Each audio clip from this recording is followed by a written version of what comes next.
Welcome to తేజ7 నమస్తే తెలంగాణ. ఇవాళ వార్తలు చూసుకున్నట్లయితే పట్నం నరేందర్ రెడ్డి అరెస్టు, బీఆర్ఎస్ నేతకు పోలీసు నిర్బంధం, 14 రోజులు డిమాండ్ విధించిన కోర్టు. కేబీఆర్ పార్క్ లో వాకింగ్ చేస్తుండగా అదుపులోకి డీటీసీలో 4 గంటల పాటు పట్నం విచారణ, నరేందర్ రెడ్డిని చెల్లపల్లి జైలుకు తరలించిన పోలీసులు. రేవంత్ భూదాహం, రైతన్నకు ద్రోహం, ఎస్సీ ఎస్టీ బీసీల భూములు, రియల్ ఎస్టేట్ దందాకు యత్నం.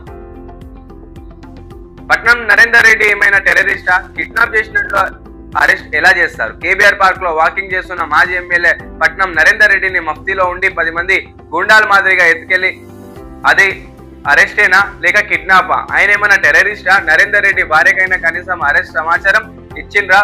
పోలీసులు సమాధానం చెప్పాలి. అన్నదాతలపై ఆత్మయత్నం కేసు నమోదు, వికారాబాద్ డిఎస్పీ ఫిర్యాదుపై కేసులు. కలెక్టర్ ఇతర ప్రభుత్వ ఉద్యోగులపై దాడి చేసి హత్యకు ప్రయత్నించారు. కావాలనే వారిని గ్రామంలోకి తీసుకెళ్లారు. రాళ్లు కర్రలతో గుమ్ముకూడి దాడి చేశారు. రిమాండ్ రిపోర్ట్ లో పోలీసులు ఆరోపణ, రైతులపై జీవిత ఖైదు పడే సెక్షన్లు నమోదు. పట్నం నరేందర్ రెడ్డి ఏమైనా టెర్రరిస్టా? కిడ్నాప్ చేసినట్లు అరెస్ట్ ఎలా చేస్తారు? కేబీఆర్ పార్క్ లో వాకింగ్ చేస్తున్న మాజీ ఎమ్మెల్యే పట్నం నరేందర్ రెడ్డిని మఫ్తీలో ఉండి 10 మంది గుండాల మాదిరిగా ఎత్తుకెళ్లి అది అరెస్టేనా లేక కిడ్నాపా? ఆయన ఏమైనా టెర్రరిస్టా? నరేందర్ రెడ్డి భార్యకైనా కనీసం అరెస్ట్ సమాచారం ఇచ్చిరా? పోలీసులు సమాధానం చెప్పాలి. నిండు గర్భిణికి కనికరించిన పోలీసులు, కాలు పట్టుకొని భర్తను వదిలిమని, నా భర్త ఏ పోలీస్ స్టేషన్ లో ఉన్నదని తెలియదు. సో సామాన్యంగా మొదటి పేపర్లో మనకు స్పష్టంగా తెలుస్తుంది. లక్చర్ల గ్రామ ప్రాంతంలో కలెక్టర్ భూసేకరణ కోసం వెళ్ళినప్పుడు, విచారణ కోసం వెళ్ళినప్పుడు అక్కడ ఉన్న గ్రామస్తులు కొంతమంది దాడి చేయడం జరిగింది. ఈ క్రమంలో ఈ 2 రోజుల్లో జరిగిన సర్వేలో మనకు దాదాపు 20 మంది రైతుల్ని అరెస్ట్ చేయడం జరిగింది. దీని వెనుక ఎంతమంది రాజకీయ నాయకులు ఉన్నారని ఇంకా విచారణ జరుపుతుంది.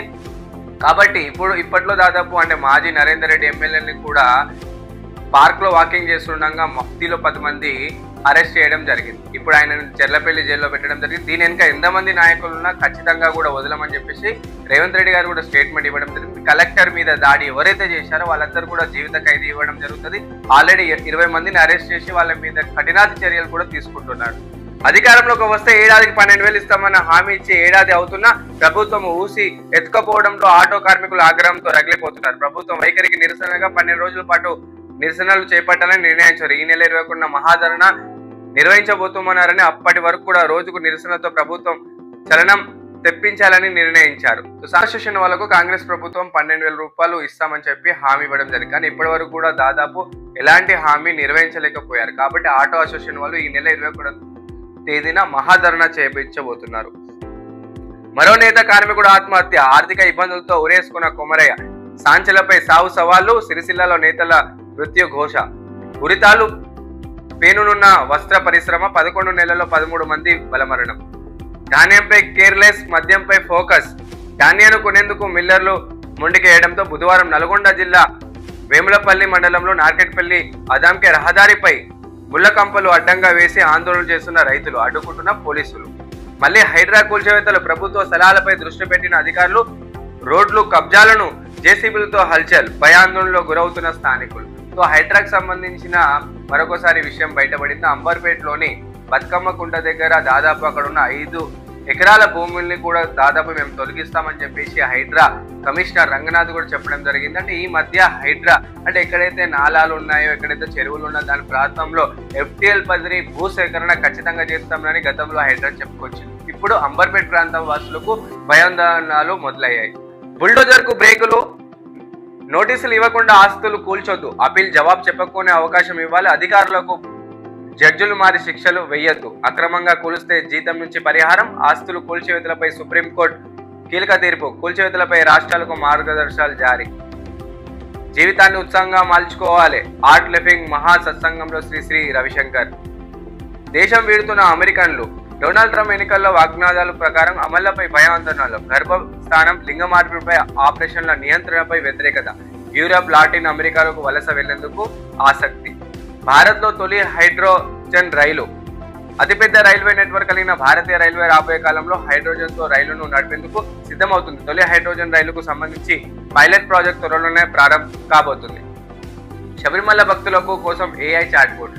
ఎవరైతే శబరికి వెళ్ళబోతున్నారో వాళ్ళకు గుడ్ న్యూస్ అనే చెప్పుకోవచ్చు. AI చాట్ బోర్డ్ అంటే స్వామి AI చాట్ బోర్డ్ అనే ఒక యాప్ రాబోతుంది. దీని నుంచి చాలా వరకు స్వాములకు కూడా ఎలాంటి సౌకర్యాలు కావాలనుకున్నా, రైల్వే టికెట్లు కావాలన్నా, ఎయిర్ టికెట్ కావాలనుకున్నా అక్కడ దాదాపు శబరిమలలో ఎలాంటి ఇబ్బందులు కలగకుండా మీకు ఈ స్వామి ఏఐ చాట్ బోర్డ్ అనేది ఎంతో ఉపయోగపడుతుంది. ఒక్కొక్క ఎమ్మెల్యేకు బీజేపీ 50 కోట్ల offer, Karnataka CM Siddaramaiah. So Karnataka ప్రభుత్వాన్ని కూల్చేందుకు భారతీయ జనతా పార్టీ ఎంతో కృషి చేస్తుంది కాబట్టి అక్కడున్న దాదాపు కాంగ్రెస్ ఎమ్మెల్యేని ఒక్కొక్క ఎమ్మెల్యేకు 50 కోట్ల ఆఫర్ ఇచ్చి అక్కడ కాంగ్రెస్ ప్రభుత్వాన్ని కర్ణాటకలో కూల్చేందుకు ప్రయత్నం చేసిందని అక్కడున్న సీఎం సిద్ధరామయ్య గారు చెప్పుకొచ్చారు.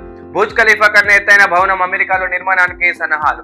సో సామాన్యంగా ప్రపంచంలోనే అతిపెద్ద ఎత్తైన భవనం దుబాయ్లోని బుర్జ్ ఖలీఫా. ఇది దాదాపు 828 మీటర్లు ఉంటుంది, అంటే 2717 అడుగులు.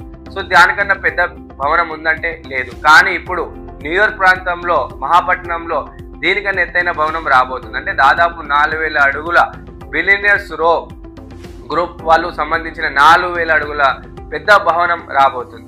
అంటే ఇది ఇట్లా భవనం నిర్మాణం అయిపోతే ప్రపంచంలోనే అతిపెద్ద భవనంగా పేరు నమోదు చేసుకోబోతుంది.